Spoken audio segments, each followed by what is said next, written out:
Hello students, today we will discuss canonical form of state space model. Actually, in our control system, we can represent our state space, our control system into various state space models, and canonical form is one of them. Okay, now you know that there is this is a standard equation of control system in which this y is your input and y raised to power n is the derivative of represent the nth derivative of y with respect to time. Okay, and a1 an minus 1 an is the coefficients. Similarly, in right hand side, un raised to power n minus 1, these are the derivatives of inputs. In simple terms, y represents the output and u represents the input, and जितनी भी raise power होंगी that mean उतने ही number times derivative differentiate करना है. Okay, no ठीक. Taking Laplace to both sides, what will the Laplace transformation of y raise to power n s raise to power n into y, है ना. Similarly we can do Laplace transform to both sides, Laplace right hand side and left hand side. ठीक है, so then you will get this type of equation. Now if you further solve this equation, then this will be the final equation in which you can represent your control system. Okay, now by using this equation we can generate our state space model. One of the state space model, that is canonical form. Okay, but by using this equation. So let us discuss our there are two types of canonical forms. First is observable canonical form, second is controllable canonical form. First one is observable canonical form. Now let us consider a case in which we have ys us ratio is 3s plus 5 divided by s square plus 3s plus 2. Okay, अगर इस तरह की equation आपको दी है, अगर नहीं दी है तब भी आपको इस तरह की इक्वेशन लानी है. ठीक है, ये मैं सिंपल टर्म्स में आपको बताऊंगा, ध्यान रखना. आप क्या करोगे, जितनी मैक्सिमम पावर नीचे वाली टर्म की है उतने से ही डिवाइड न्यूमरेटर को भी करना है और डिनोमिनेटर को. यहाँ पे मैक्सिमम पावर क्या है, s raise to power 2, that mean divide numerator and denominator with s raise to power square, that mean 3 divided by s square plus s divided by s square. This is not s, this is 5 by s square. Similarly नीचे भी s square divided by s square plus 3s divided by s square plus 2 divided by s square. Okay, now what will be the equation, 3 divided by s plus 5 divided by s square. Similarly नीचे 1 plus 3 divided by s plus 2 divided by s square. Okay, now this is a y s by US form. Okay, now अब आपको इसको simple form में लाना है, जिसमें आपको मालूम है एक हमारा फंक्शन होता है क्या, एक फीडबैक पाथ होता है पॉजिटिव, एक नेगेटिव फीडबैक पाथ. ठीक है, तो नेगेटिव फीडबैक पाथ अगर यहाँ पे हो, उस केस के लिए हमें क्या करना पड़ेगा, हम जनरली नेगेटिव फीडबैक पाथ ही कंसिडर करेंगे. ठीक है, जब भी आप इस तरह के क्वेश्चन सॉल्व करेंगे, 3/s प्लस 5/s स्क्वायर. और जो नेगेटिव फीडबैक पाथ की जब बात आती है और पॉजिटिव में जो डिफरेंस आता है वो हमेशा डिनोमिनेटर टर्म में आता है. अगर आप याद करोगे तो वो माइनस का होता है, -3/s माइनस 2/s स्क्वायर. आ गया, ये आ गई इस तरह की इक्वेशन. अब आपको क्या करना है, इसका पहले आपने एक वो बनाना है. Now we will generate signal flow graph by using this equation. Okay, initially यहाँ पे क्या होगा, आपके पास आउटपुट और यहाँ पे आप जो भी है इस साइडों में होगा इनपुट. ओके, नो अब आपको एक चीज़ मालूम है क्या, कि हमारा y/s जब हम लिखते हैं तो सपोज ये इक्वेशन है आपके. अब यहाँ पे आप स्टेट वेरिएबल लेते थे इनिशियली, जो इस यूनिट में आपका स्टार्टिंग पॉइंट टॉपिक था. स्टेट वेरिएबल, स्टार्टिंग का स्टेट वेरिएबल क्या होता था, x1. Differentiation of x1 is state variable. अब एक होता था x1 dot which is equal to x2 this differentiation of d by d t of x1, इसको आप ऐसे भी लिखते थे क्या, x1 dot is equal to s of x1, है ना, लिखते थे ना आप ऐसे ही, ठीक है। तो मतलब दूसरा वेरिएबल क्या है, x1 डॉट, कितना है x1 डॉट, और ये कितने वेरिएबल लेने हैं, जितनी आपकी डिनोमिनेटर की पावर होगी, that is this is x2, x1 dot भी बोल सकते हो इसको आप x2 भी बोल सकते हो, ठीक है। सिमिलरली अब एक और x2 का भी वेरिएबल लेना है, दिस इज x2 डॉट, ठीक है। अब इन दोनों के बीच में रिलेशन क्या है, x1 और x1 डॉट के बीच में, यहाँ पे देखो ये relation, x1 is 1/s of x1 dot है।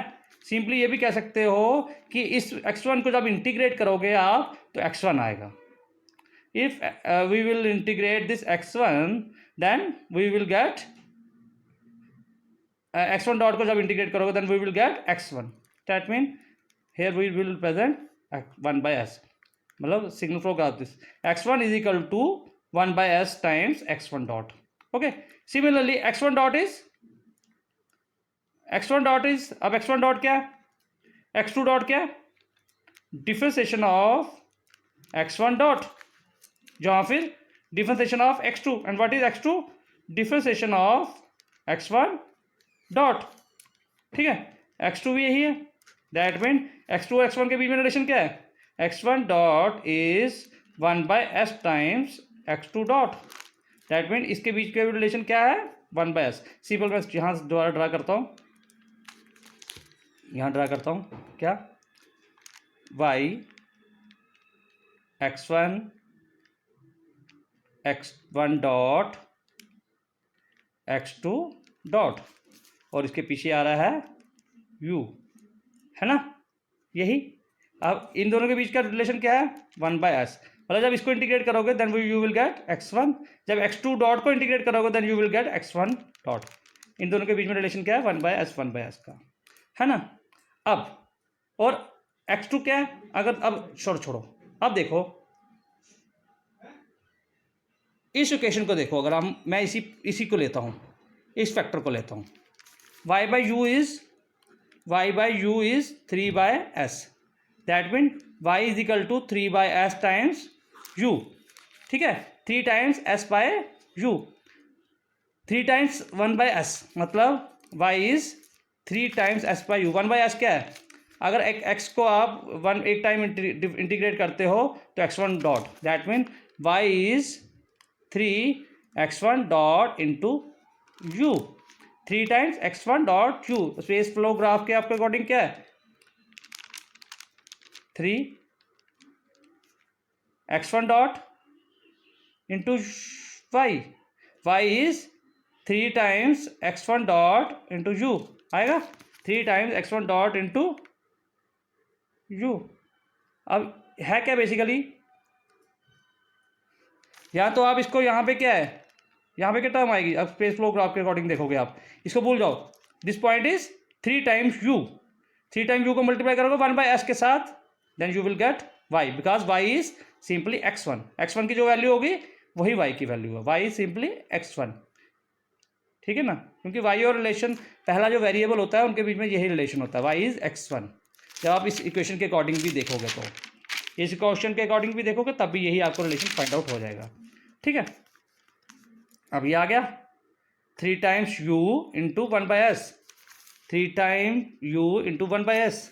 सिमिलरली अगर मैं इस दूसरे की बात करूँगा, y by u is 5/s square, 5/s square, मतलब y is 5/s square into u। 1/s square कहाँ से आएगा, 1/s इंटू 1/s, 1/s ये इसको डिफरेंशिएट तोड़ूंगा तो 1/s इंटू u, है ना, 5 1/s u। 1/s कौन सा हो गया, एक 1/s ये वाला हो गया, एक 1/s ये वाला हो गया, और 5 आ गया पीछे से, और पीछे से आ गया u। दिस इज अगर मैं इस दूसरे की बात करूँ, सिर्फ इंडिविजुअल दूसरे की बात करूँ। सिमिलरली अब मैंने इसको ब्रेक भी किया था, नीचे टर्म को क्या था ब्रेक किया था हमने, y by u is 1 divided by 1 minus 3/s, है ना। ये क्या होता था अगर याद करोगे आप, सिंपल मैं इसी फीडबैक को ले रहा हूँ अभी सिर्फ, तो ये क्या होता था याद है, -3/s क्या है in this case, -3/s is -3/s, एक टाइम s, ये है -3, ठीक है। अब निकाल लो इसका, अगर इस फीडबैक पाथ का आप निकालते हो तो क्या बनता है overall transfer function, 1/s divided by 1 -3/s बनेगा ना।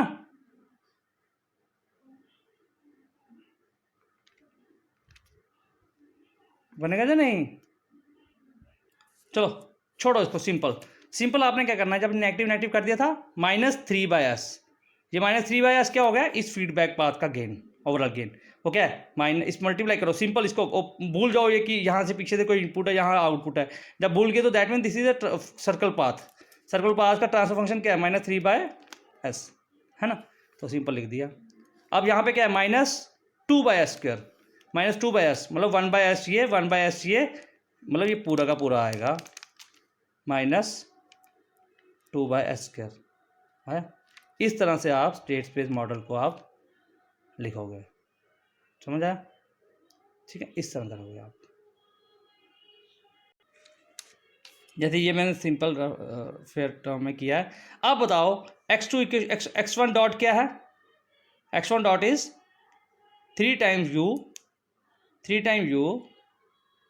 x1 dot is 1/s time x2 dot, 1/s time x2 dot, x2 dot क्या होता है, x2 dot is s time x2, okay यही है ना, x2 डॉट लिख दिया। सिमिलरली अब तीसरा क्या है इधर, x1 डॉट के ऊपर ये भी तो आ रहा है एक और चीज़ इनपुट पे, ये आपने सिग्नल फ्लो ग्राफ आपको आता है किस तरह सॉल्व करना, -3 टाइम x1, ये x1 डॉट की इक्वेशन लिख दी। सिमिलरली x2 डॉट क्या है, x2 dot is 5 time u -2 time x1, 5 time u -2 time x1, तो इसका आपने बना देना सिंपल, इस टर्म में आपने इक्वेशन लिखकर सॉल्व कर लेना। मतलब कहने का है क्या, जब आपको इक्वेशन दी है किस तरह से आप कैनोनिकल फॉर्म उसकी लिख सकते हो, उस तरह से लिखने के लिए सिग्नल फ्लो ग्राफ की यूज़ होगी। ऑब्जर्वेबल कैनोनिकल फॉर्म के लिए आप सिग्नल फ्लो ग्राफ का यूज़ करोगे। No next term is